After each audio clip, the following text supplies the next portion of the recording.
Brad Stevens est un vrai sorcier. Laisser sa place de coach pour faire avancer la franchise, belle inspiration. Placer Ime Udoka sur le banc, belle opération. Récupérer Malcolm Brogdon contre 3 paquets de chips, alors là, masterclass. Alors qu'ils viennent à peine de jouer les finales NBA, les Celtics ne comptent pas se reposer sur leurs acquis. Avec l'arrivée de Brogdon en provenance d'Indiana, les hommes en vert possèdent l'un des meilleurs, si ce n'est le meilleur, effectif de toute la ligue. Alors, Malcolm sera-t-il le facteur X dans la conquête d'un titre NBA par les Celtics? La réponse tout de suite, dans le carton.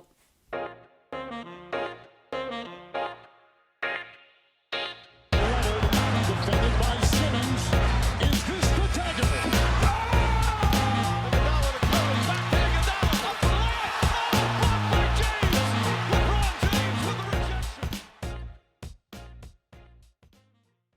Mesdames et messieurs, bonjour, bienvenue dans le carton, votre podcast basket préféré. Je suis très content de vous retrouver aujourd'hui avec une équipe de grands winners comme les Celtics.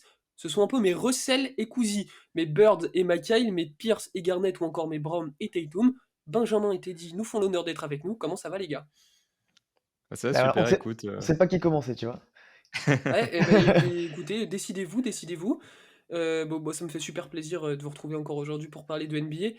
Les gars, on va attaquer. Il y a un gros trade qui a été réalisé. Il y a les Celtics qui viennent de récupérer Malcolm Brogdon via un transfert avec les Pacers. Benjamin, est-ce que tu peux nous résumer les détails de ce transfert? Bien sûr.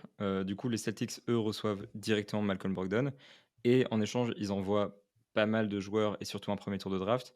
Donc, le premier tour de draft, il vient avec Aaron Nesmith qui est relativement jeune et c'est vraiment l'échange dans ce package et 4 joueurs, du coup, Daniel Theis, Nick Stauskas, Malik Fitz, Juwan Morgan, qui sont plutôt là pour équilibrer le contrat de Malcolm Brogdon. Ouais. Toi, Teddy, on va voir un peu le profil de Brogdon. C'est un meneur qui a fait ses preuves maintenant. Il a tourné en 17-5-5, 19-5-5 grosso modo l'année dernière. C'est un meneur très polyvalent et très fort défenseur. Ouais, c'est ça, c'est un meneur qui est arrivé tard en NBA et Ouais. qui a récupéré le titre de rookie de l'année aux Bucks, qui avait dès en fait ses débuts apporté une plus-value et un joueur NBA ready évidemment.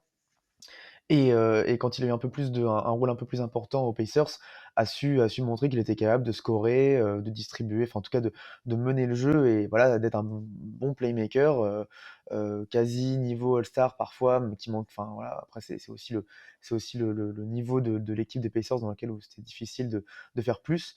Donc je pense que voilà, évidemment c'est le sujet de ce podcast. C'est un atout incroyable. En plus, un trade, voilà, c'est ce genre de trade on ne pense pas forcément et puis en fait on se dit mais c'est lumineux d'avoir C'est ajouté ça aux Celtics. c'est clair que là, Brad Stevens vient de faire un énorme coup, Benjamin, parce qu'on l'a vu pendant les playoffs et surtout pendant les finales. Les Celtics, il manquait, faut le dire, faut pas avoir peur, il manquait cruellement de playmaker. La signature de Brogdon, c'est une excellente nouvelle sur ce point. Benjamin, est-ce que c'est pas un peu le transfert parfait pour les Celtics? Bah, c'est clair que moi, je vois pas mieux parce que toi, tu le dis directement, il faut pas avoir peur de le dire. Même Brad Stevens a pas eu peur de le dire. Il a dit: «On a besoin de plus de playmaking, cet été. On a besoin de joueurs capables de créer». C'est vraiment sa priorité et a priori, le front office lui a donné le feu vert pour dépenser un petit peu, pour faire ce qu'il avait besoin de faire et ça, c'est ce qu'il vient de faire en tradant, Brogdon. En fait, je pense que c'est vraiment le meilleur transfert possible parce que qui, à ce C'est clair. prix-là, était disponible sur le marché et qui correspondait autant au profil, c'est-à-dire un playmaker qui va pouvoir sortir du banc et avoir un vrai impact dans la création, du coup, là où on l'attend vraiment, un joueur qui est intelligent et qui correspond au système collectif d'Ime Udoka, un gros défenseur qui bah voilà, n'a pas de vraie faiblesse dans son jeu. En fait, ce joueur un peu all-around qui fait que les Celtics n'ont pas besoin de faire de compromis quand ils font rentrer Mhm. en jeu. Et c'est surtout un joueur qui est sous contrat pendant 3 ans encore, donc qui s'intègre vraiment sur le projet des Celtics, à long terme. Donc, j'ai envie de dire à partir de là, c'est super et quand on regarde la contrepartie en plus, certes, il y a un premier tour de draft, mais c'était clairement le minimum pour le récupérer et à côté de ça, c'est vraiment, des joueurs qui ont fait 56 minutes à eux tous réunis sur C'est les fou. 6 matchs des finales cumulés. Donc, c'est juste terrible. Il faut se dire que les Pacers ont essayé de récupérer Grant Williams, mais Brad Stevens a réussi à faire ce transfert sans sacrifier un seul membre de sa rotation. Donc là, c'est une pure upgrade côté Celtics. C'est clair, c'est masterclass de Brad Stevens. Teddy, on l'avait vu, hein, même les Celtics, en fait, ils ont quasiment joué sans véritable meneur, hein. cette saison, hein, parce que c'est Marcus Smart qui avait pas mal pris le poste 1 et qui dépannait. Il a été très honorable, hein, mais enfin, pour moi, Marcus Smart, c'est un poste 2, c'est pas un meneur de métier. Là, Teddy, est-ce que tu es du même avis que Benjamin? Vraiment, Malcolm Brogdon, on pouvait pas rêver mieux à Boston. Mais oui, c'est clair. Et puis, enfin, Benjamin l'a dit, la contrepartie est dingue. On parle de Daniel Theis, mais en fait, il était même pas dans la rotation réelle dans les derniers matchs. Donc, ils ont même pas sacrifié justement un Marcus Smart, un Peyton Pritchard, qui est aussi plutôt un combo guard. Voilà. Donc, en fait, c'est ça qui leur manquait. On aime bien aussi voir Jalen Brown et Jason Tatum balle en main dans des C'est grands clair. moments. Mais encore une fois, ce ne sont pas des réels vrais meneurs. C'est même d'ailleurs Jason Tatum, un gars qui peut plutôt switcher sur un poste 4, voilà, au jeu posté, etc. Donc, euh, donc, par rapport au jeu, parce que ça fait quand même un moment du coup qu'on n'a pas vu Michael Brogdon jouer longtemps au basket, etc. C'est peut-être même un des seuls risques, mais bon, ça risque à prendre. En tout cas, mis à part cela, je pense que ça ne peut que faire du bien. Et puis voilà, on en parlait en off, c'est un gars, je pense, qui gentil, mais en tout cas, c'est un good guy qui peut très bien s'inclure dans un collectif qui veut gagner, qui veut juste reprendre sa revanche, repartir au combat le couteau entre les dents. Et donc, oui, c'est le move parfait et j'ai déjà hâte de savoir un petit peu, parce que ça va aussi amener un peu de nouveauté, voilà, d'autres, un peu plus de polyvalence, un peu plus d'autres choses dans un collectif qui repart finalement avec les mêmes bases, mais qui a besoin d'un peu de nouveauté pour conquérir un titre. Donc, oui, c'est clair, c'est très bien joué. Ouais, puis on l'a vu clairement, hein, sur certaines séquences, notamment en finale NBA, les Celtics, ils avaient parfois du mal à calmer un peu leur jeu quand l'attaque n'arrivait plus, enfin, quand leur adresse extérieure commençait à redescendre, ils avaient du mal à poser le jeu, à se calmer, ça partait sur certaines séquences un peu dans tous les sens. Là, avoir un meneur de jeu intelligent qui est capable de poser le ballon tranquille et dire ok les gars on se calme et replacer une attaque, organiser un peu ses gars, ça va vraiment vraiment faire du bien aux Celtics. Donc ouais, Benjamin, je me retourne vers toi. Boston, ils commencent clairement de la meilleure manière leur intersaison, puisque il y a quelques jours, ils ont signé Gallinari. Là, Malcolm Brogdon, qu'est-ce que c'est la prochaine étape? En fait, qu'est-ce qui manque à cette équipe qui, c'est quand même fou de se dire, cette équipe sort des finales NBA, on fait des playoffs exceptionnels, et là, ils vont repartir l'année prochaine avec un effectif encore plus fort. Bah, faut se dire que leur 5 majeur changera sûrement pas parce Mm, qu'il est allé jusqu'en finale NBA, donc pourquoi faire? Mais là, en fait, ils ont tellement renforcé leur banc. Derrick White a montré de super choses, en playoff l'année c'est dernière, clair. mais des fois, il a eu des petites lacunes dans le playmaking et ça, Brogdon le compense parfaitement et pareil, ils ont manqué de profondeur.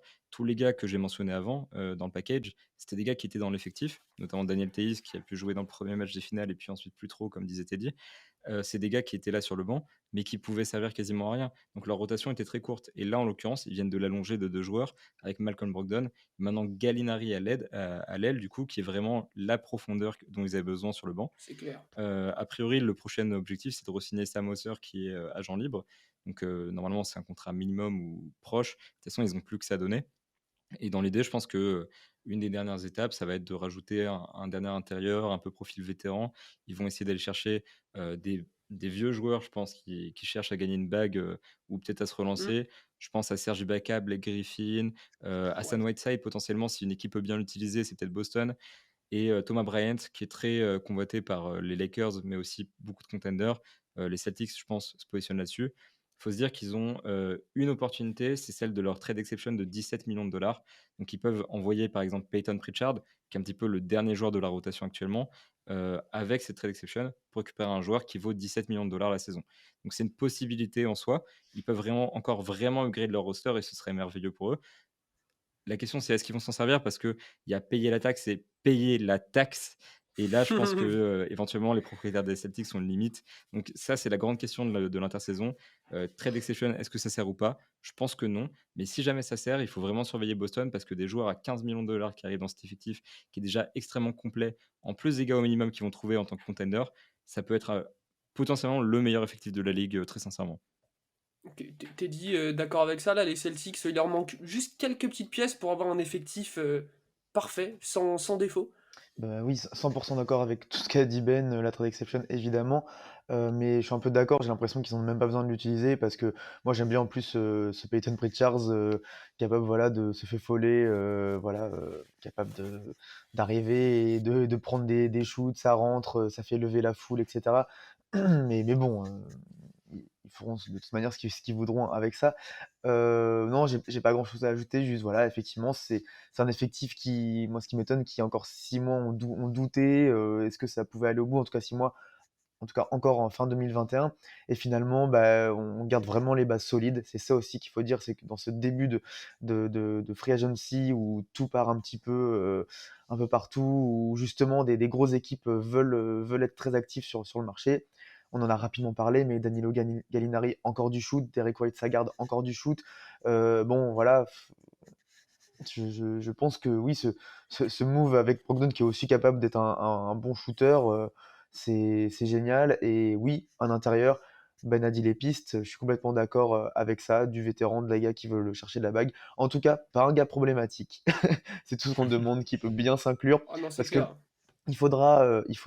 c'est peut-être ça la limite à cet effectif, mais comme tous les effectifs en NBA aujourd'hui, c'est en cas d'une blessure, en cas d'un Al Horford, d'un Robert Williams un peu plus fatigué, un peu plus limité physiquement ou absent quelque temps, bah, il faut vraiment un gars pour seconder, vétéran ou non, mais voilà, pour aller au bout, il faut s'assurer. Et là, les Celtics ont fait le taf. Maintenant, il faut un peu assurer pour repartir, comme je l'ai dit, le couteau entre les dents et prendre sa revanche.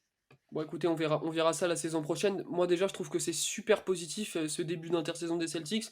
Tu sors des finales NBA où bon, tu perds 4-2, mais je suis plutôt d'avis à dire que ils peuvent s'en prendre un peu qu'à eux-mêmes, les Celtics, sur ces finales NBA là. Ils avaient clairement, je pense, le potentiel pour aller chercher ce titre. Et donc là, tu sors des finales et tu vas tout de suite faire du mouvement à l'intersaison et te dire, ok, on va pas se reposer sur nos acquis, on va encore se renforcer, on va encore arriver plus fort l'année prochaine, le couteau entre les dents. Franchement, les Celtics, l'année prochaine, va falloir faire encore une fois très très très attention. Lillard, long range three, and it's good! Les amis, le buzzer du carton vient de retentir. C'était un plaisir de vous avoir avec nous pour parler de ce transfert de Malcolm Brogdon. N'hésitez pas à nous laisser une petite note sur Spotify et Apple Podcast et passez sur YouTube, laissez-nous un petit message sur les réseaux. Justement, dites-nous ce que vous pensez de ce transfert et de cet effectif des Celtics qui, ma foi, est plutôt bien garni. On sera un plaisir de vous répondre et d'échanger avec vous, avec toute l'équipe de l'analyste. En attendant, je vous dis à la prochaine. Prenez bien soin de vous.